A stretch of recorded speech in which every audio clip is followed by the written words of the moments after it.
Today I'm at Brookwood Cemetery in the Surrey countryside.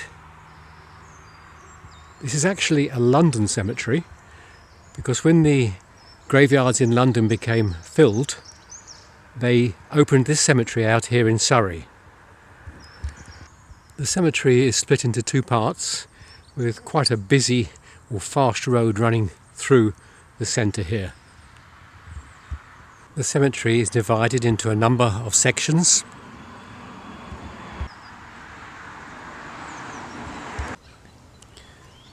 There are display boards which show you where some of the notable people are buried with a map, and then further down, points of interest: Muhammadan cemetery, Zoroastrian burial ground, Turkish airmen's burial ground, Actors Acre, Swedish, Indian, Oddfellows, and Brookwood railway station, where they used to bring the funeral parties. So very useful to explore this cemetery. As a London cemetery based right out in the countryside of Surrey, special trains left Waterloo Station from their own platform, carrying the coffin and the mourners down to Brookwood. A section here dedicated to people of different nationalities. One here of Hyderabad. Moving back a bit further, one mentions Cyprus.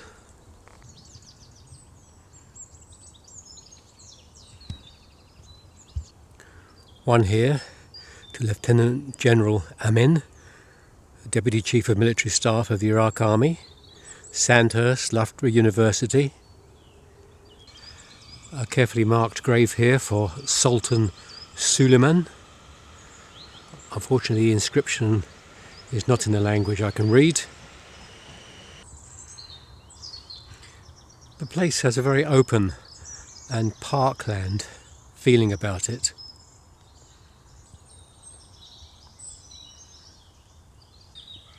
This one reads on top, Per Jacobson of somewhere in Sweden. On the left side it says Economic Advisor and Head of the Monetary and Economic Department, Bank for International Settlements in Basel. On the end it says Chairman of the Board and Managing Director, International Monetary Fund, Washington, 1956 to 63.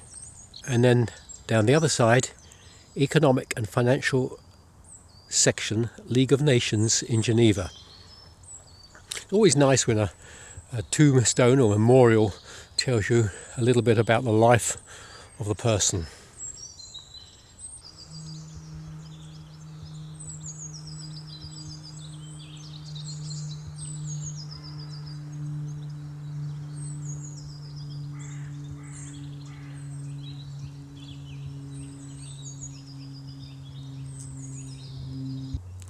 There are signposts in the cemetery here to direct you to the various sections.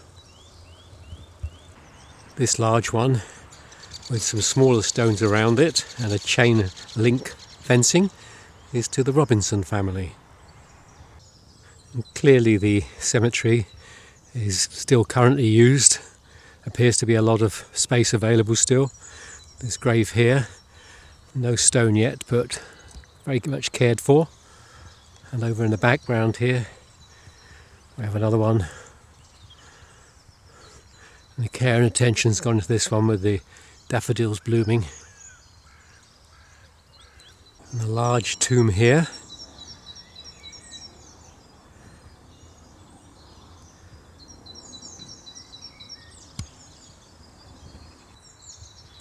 When this cemetery was opened, it was the largest in the world, and even today it claims to be the largest cemetery in the whole of the UK. An interesting memorial here. The inscription at the base here reads, Thomas Ivor Moore of Woking, who passed away suddenly as a result of a hostile air raid on London, 1917. Now one assumes that would have been Zeppelins in those days. It wasn't hit too severely in the First World War, London by bombing. The Second World War, of course, it was very seriously hit. So interesting to know how that hostile air raid happened. It is so very peaceful here. There is only the bird song. An occasional train passes by, but mostly it's very quiet and peaceful. The Victoria Cross was awarded to Private William Reynolds of the Scots Fusilier Guards for rallying the troops at the River Alma during the Crimea War.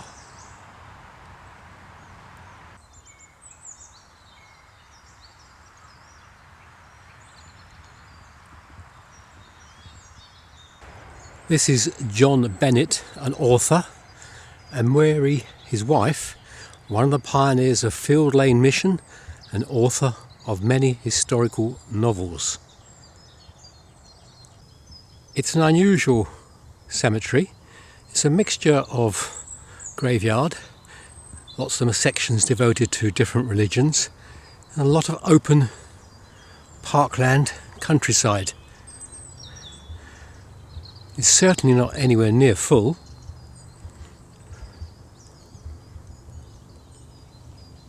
This rather grand tomb is in splendid isolation. John Hereward Rothwell, hyphenated, distinguished soldier and diplomat, interred with his brothers, the last in the family vault at Lancaster. And here's his wife. Appears that she's all alone here, Caroline Elsie Nee Levove. Under the large tree here is this giant statue of an angel.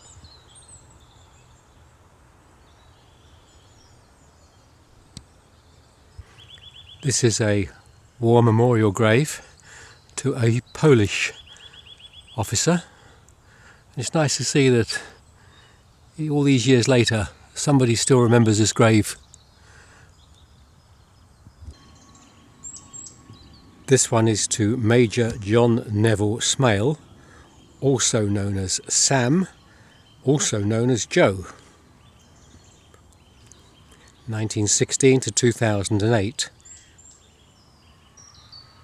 There's a section dedicated here to servicemen from Czechoslovakia.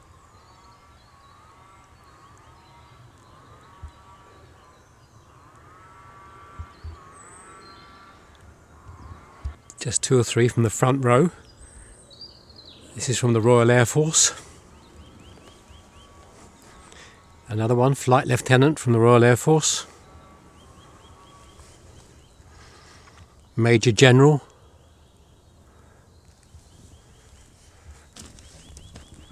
General Major or Major General. Squadron Leader RAF. Battle of Britain Pilot. Pilot, Royal Air Force. Croix de Guerre. I believe that's the highest order in France for military honours. And we go right the way down here. There's a squadron leader, a group captain.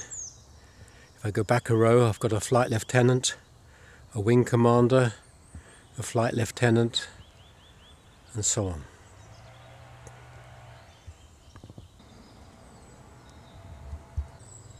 This is a very large UK military cemetery. There are 3,500 from World War I and 1,500 from World War II. The majority are British, but there are all sorts of other nationalities here. Australians, Canadians, French, even some Germans who died. All buried in the military cemetery. A section here dedicated to the Belgians who died in the military conflict in World War II. And next a section for the Polish. And here's some more graves for the Czechoslovakians. And another section. These are nearly all EFL, and very many of them, or quite a number of them, carry the Star of David on the stone.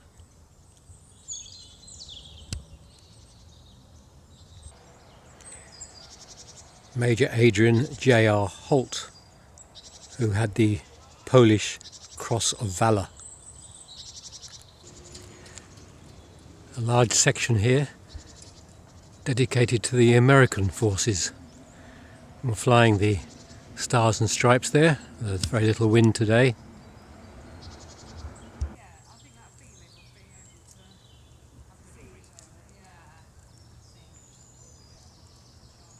Just to pick a couple of inscriptions at random. This is to Virgil E. Clark of Missouri. Kingen, Pennsylvania. This one's to a nurse, Teresa Murphy of New Hampshire. It's to Alfred Buser, Iowa. And still more of the crosses.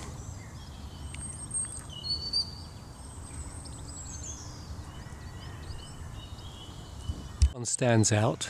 It's a star, possibly the Star of David, and it's to an unknown soldier, an American soldier. And this is inside the small chapel on the American Military Cemetery.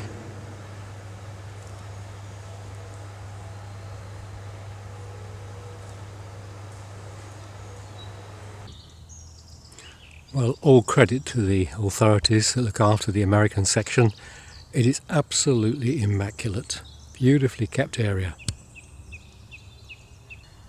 This is the memorial to those soldiers, military personnel, who died in the First World War at home, presumably in this country, whose graves are unknown. The plaques on the columns are covered with names. Just one of the plaques listing the names and regiments.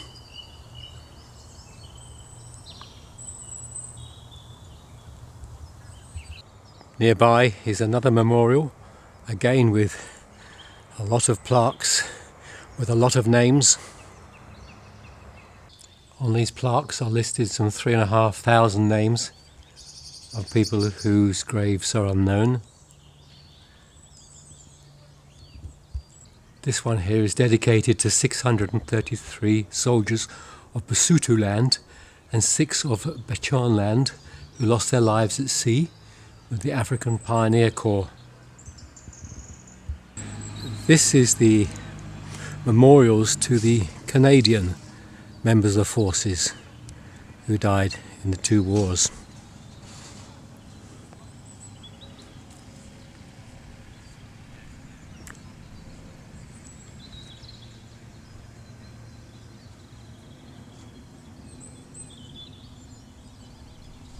And just a couple taken at random.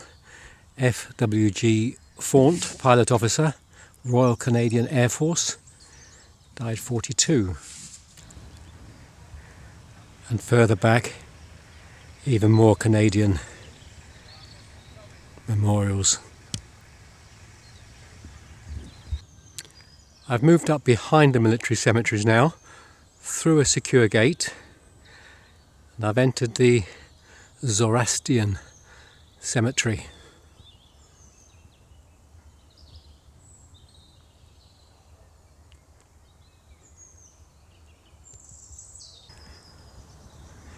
Very elaborate tomb.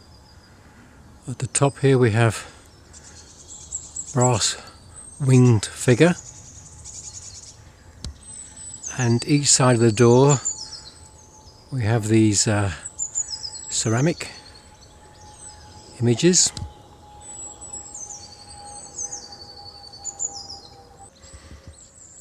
Nearby we have this elaborate memorial.